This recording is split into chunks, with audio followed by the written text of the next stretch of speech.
to the nature of these photographic educational tapes, color bars are presented as a reference for your television. Adjusting the hue on your set to match this chart will ensure the highest quality reproduction of the images on this tape.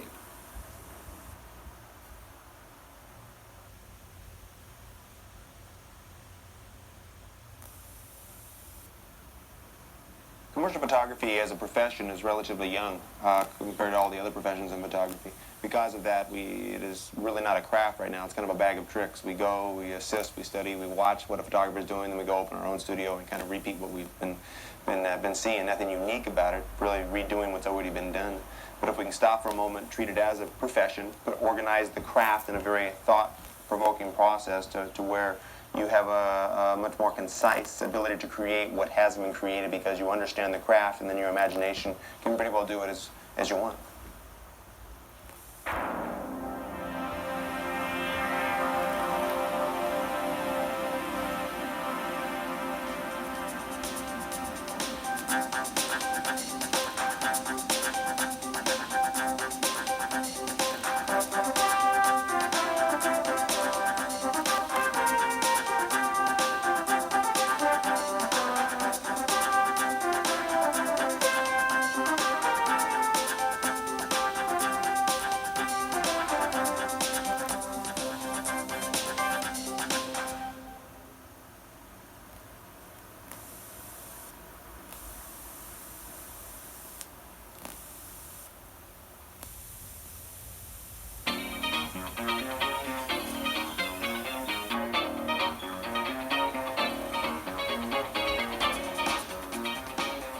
Photographing a highly reflective black sports car is one of the toughest jobs in lighting. In this exercise in specular form, large, clean sources of illumination are used to produce an image that features the strong lines of this infamous road car. Miles away lies a mountain range that adds to the surrealistic appeal of this Heavenly Porsche. Dealing with physical law, meaning size of objects, size of light sources relative to each other, you have to fall into that category of what we call the inverse law. It's also law of perspective. Dealing with sources of illumination in close, we can work easily with specular highlights. You bring a light box in real close to a small product on top of a tabletop, you can coat the entire thing with a specular highlight because the size is so large relative to that distance. But working with a car this size, you can't work with a light source 2 feet away. You got to back it way up to coat the entire object. As you back it up, the object, the light source is going to diminish by the square of the distance. We call it perspective. If the light source is, let's say, 4 feet away from it, and it's a certain size, if you back it up to 8 feet, that source of illumination is going to be 1/4 the size. You back it up now to 16 feet, it diminishes to 1/4 again. So dealing with these laws, restraints, this is where we're going to start dealing with building large sources of illumination. The reason we're building large sources of illumination is not to have a soft quality of light noted as between the diffuse highlight and the shadow. It is to produce large specularity. So since the specular highlight would be large and covering a larger area, it's going to be low in intensity. We need the specular highlight in this case. You can't get rid of it because if you got rid of it, you wouldn't have a car. This car, the proper density of this car is black. So what are you going to work with, shadows? Obviously not. So you're going to be working with specularity. So it's a specular to diffuse highlight contrast range. But again, we're fighting with physical law. We had to back the light up to produce a very even illumination, but as we backed it up, it became small relative to that distance. So we had to keep increasing the size proportionally until we had the soft quality light. It is why you start seeing these large studios and these large cycloramas and painting large walls and illuminating that, is to deal with these physical restraints.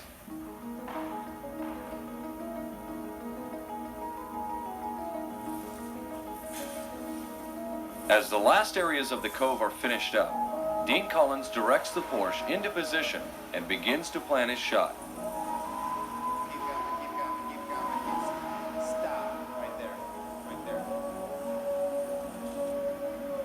The back wheel of the car is driven up onto a stack of press boards, which lifts the rear end up and provides a better view of both the front and back end of the car from what will be camera position.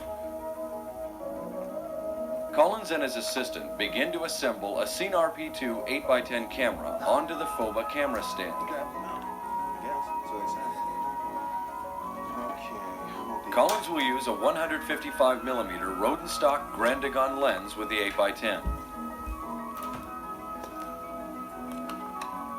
On the opposite end of the FOBA stand, Collins mounts a Cinar P2 4x5 camera with a 90mm DB lens that will be used to establish the optical position for the photograph.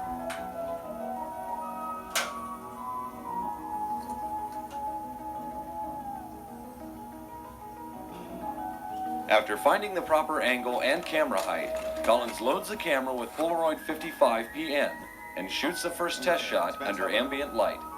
Get a shot of this guy. 8 seconds. Yeah.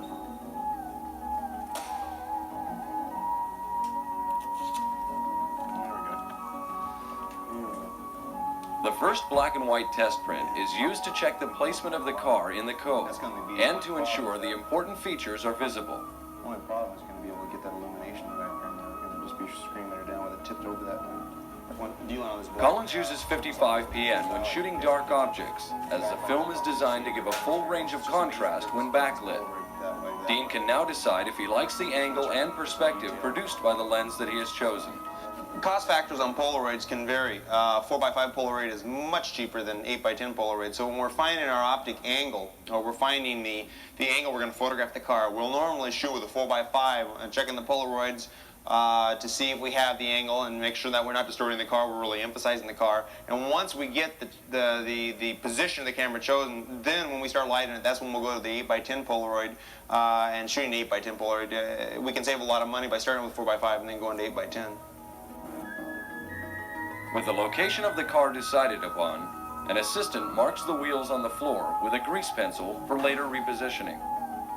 Using a flashlight as a reference, Collins calls out the reflection points on the hood of the car to set up the outline of the mountain range. An assistant then begins sketching the outline of a mountain range, making sure to carefully follow the points marked on the cyc wall. With the sketching complete, the crew joins in to begin the task of painting a detailed mountain range along with the remainder of the cove wall, leaving all but the area directly above the mountains flat black.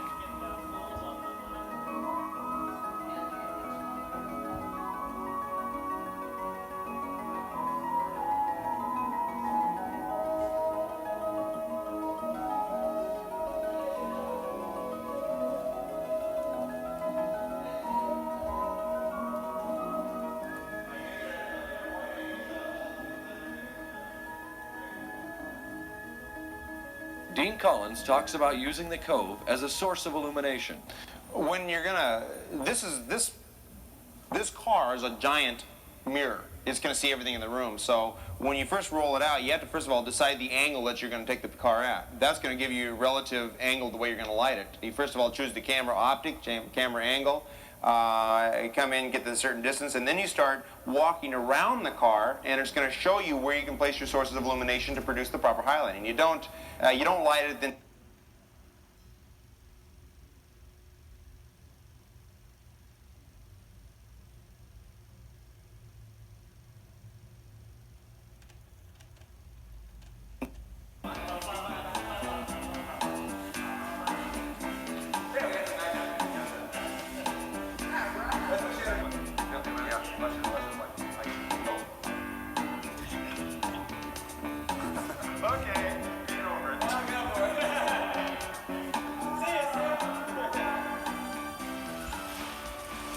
To protect the studio floor from water, the first of several sheets of black plastic is laid down.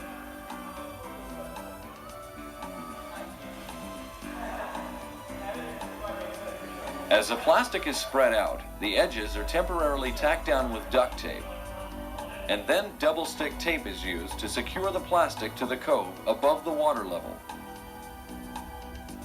As the floor is covered, whiteout is used to copy the tire marks onto the black plastic.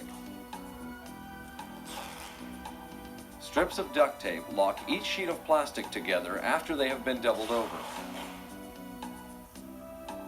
A diagram shows a method of double locking each layer of plastic to create a watertight seal. After the second layer of plastic is laid down, the duct tape is sprayed black to blend with the plastic. A roller is used to smooth the black paint on the finished cove, and the Porsche is brought back into position using the previously marked spots as a reference. Notice the accurate placement of the mountain reflections in the hood of the car. You get to take one picture of this car. You have to have one angle which shows all form. Usually with a car, one angle, with the car sitting properly, all four on the ground evenly, that one angle is not going to show the full detail. In this case, we have the whale tail and the front end. You had to see both the back end and the front end within one angle. But we chose the front angle because that's the most emphasized and probably the most known angle for a Porsche, but we also wanted to show as a whale tail. So dropping a series of boards underneath the back wheel, propping the whole rear end of the car up just a little bit to where when you look at the front of the car, you also get a little bit of the detail in the back too, because it has been raised. If it was sitting flat, you wouldn't be able to pick up anywhere near the definition of the rear end of the car. Cardboard roller tubes are brought in and used to create borders for the pool of water. As the crew continues work on the set, Collins pulls the FOVA stand back onto the marked position and swings the 8x10 into place to prepare for his first 8x10 check print. Plastic aprons are placed around the wheels to cover thin sheets of wood set under each tire to keep the wheels above water level. Collins then goes under a dark cloth to focus and compose the shot as the crew begins setting up the Broncolor strobe systems.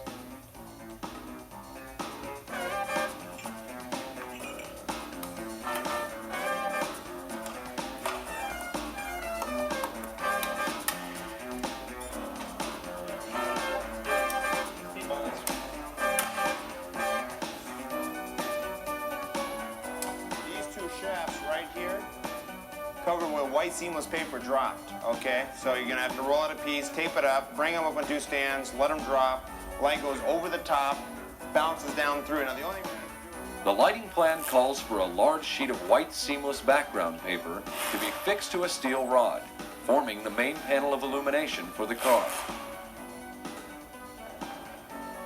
The seamless panel is then placed on two light stands and set as close to the car as possible, making sure it stays just out of the camera angle of view. Gorgeous. Gorgeous. Absolutely.